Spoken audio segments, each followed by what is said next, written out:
Alright, it was raining just a few hours ago, but it looks like it just stopped. I don't know if it's going to start again, but might as well try some stuff. I was actually interested in trying some of those shots that I saw in that Mavic Air promotional video. I don't know if I have the room to do it, but you might as well, get some practice when you can, when you have the open space. And according to the weather, it's predicting snow for the next few days. No way. Isn't that going up for snow? That'll be an interesting surprise though, if it is. I guess for that tsunami scare and stuff like that from yesterday, it looks like we're in full force in terms of everyone being in that fear mode of the big one's coming. It's kind of interesting seeing this picture actually. This one here says the size of Cascadia tsunami waves, showing you like how high a house is normally, how high the wave is, 20 meters. Ugh. Can you imagine having a 20-meter wave around this area? I know as usually they say it's Richmond, like the city over there, that would be hit first and stuff like that. That's actually where the Vancouver airport and stuff is.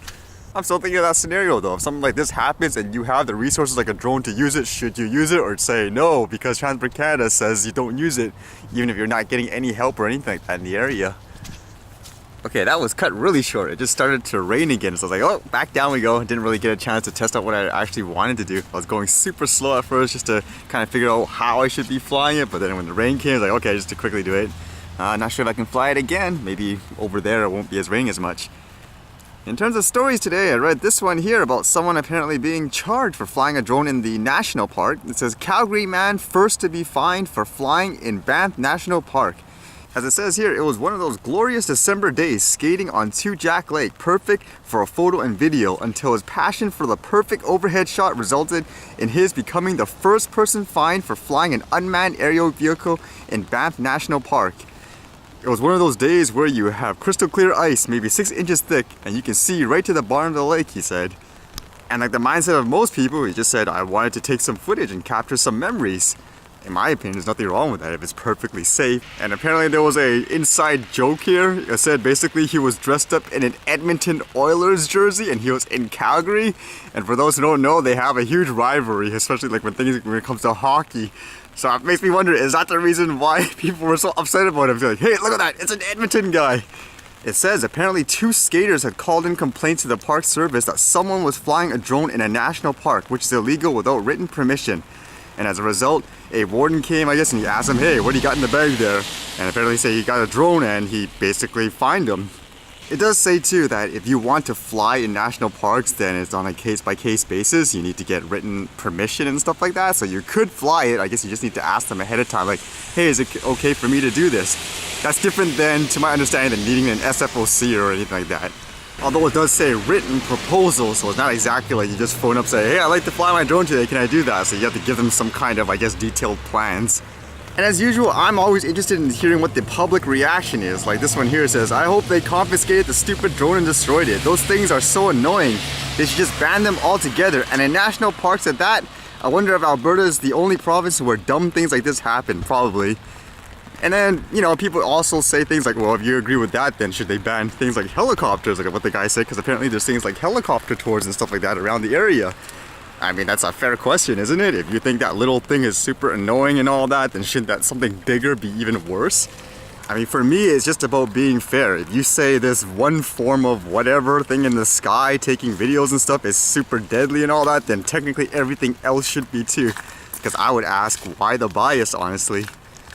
And then there was this one here. I mean, this guy, he said, for example, he didn't feel like the drone laws were good in any way. He says that he thought that the park wardens were so enthusiastic in their enforcement, which speaks volumes about the quality of people that we have doing these jobs. And then there's someone commented here, he says, incorrect, sir. Perhaps you've heard of drones almost causing airplane crashes because someone thought it was a great idea to skirt the laws and fly them near airports. And he goes, Google it. Laws exist for a reason. The one that I was thinking about actually is that first airplane, quote, near miss crash or whatever you want to call it, here in Canada, which it didn't even fully investigate. But then that's just the general perception it is at the moment. You hear the things in the skies, I guess for most people, hey, they're deadly, get rid of them. But then you read comments like these and it just makes me wonder, is it just a knee-jerk reaction because of what people see like in the media and stuff like that? It says here, this guy, awesome. Last thing we need in the national parks is more irresponsible idiots with crappy electronics zipping around, spoiling it and polluting more than they already do. How does a drone pollute the place more? Like an electric powered thing flying, like it's just a camera in my opinion. How does that pollute stuff? It's kind of like you're just so negative about something that you're just gonna think of every ridiculous thing, even if it doesn't make any sense in terms of justifying like some kind of ban. Like I said, if you think one form of thing is bad, for example, then you should technically ban everything as well. In my opinion, it's all about the fairness.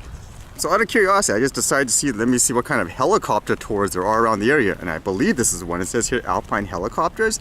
And looking at the prices, like $129, $549. I mean, this is the reason why people fly a drone to capture those aerial views. Because normally it was out of reach for people in terms of things like financially and all that. I mean, wouldn't you rather spend $600 or something on a drone, learn to fly it, and then capture like an image? But it's the same thing. Like if the concept is something flying up in the air is so deadly and all that, ban the drones, and technically you should ban this too. I've never heard a decent debate, argument, if you want to call it that, on why someone would say this helicopter is okay but not that little drone. At this point, it's almost like some people growing up being taught by their parents and all that certain things are bad, even though there might not necessarily be anything wrong with it. This is how it feels like to me anyways when I read stuff like this with the drones. Again, it's all about fairness. If you think one thing in the sky is deadly and all that, then everything else should be too. If you think the noise, for example, scares the animals and all that, then technically you should ban everything else. Doesn't matter if it's a lawnmower or whatever, you should ban them too. I mean, I can see people doing stupid things, which, you know, almost everything in life, stuff, there's gonna have some kind of idiot doing stupid things like that, but that shouldn't be a reason to say, just because you don't use it, to say, hey, you should ban it. I mean, try to learn a little bit about it. That's what I would say to people. I actually wonder if I can test some stuff with the thermal to see if you can actually see them through the water, like objects and all that, and maybe if I can find some heat stuff like smoke. I know as we do with the test, when you look at glass, it basically just reflects all the image, so maybe that's why you can't really see through the water either.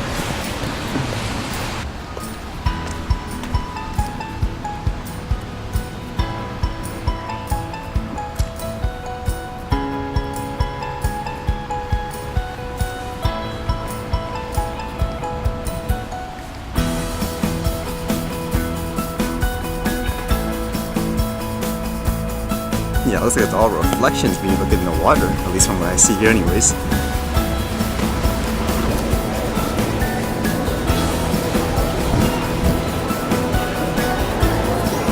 Ooh, it stopped raining a little too. I don't think there's any way this thing can pick up that little smoke up there, can it?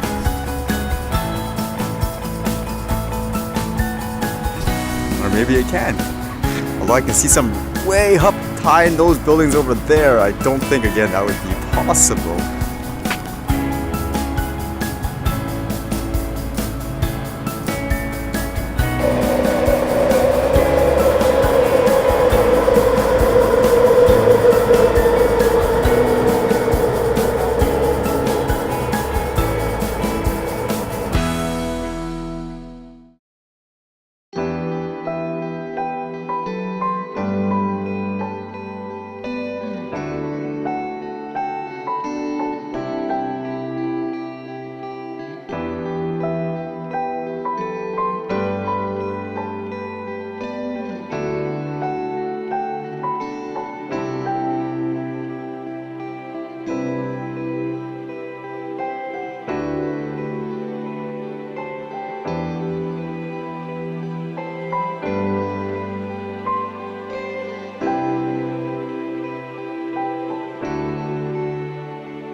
Alright, see you guys later.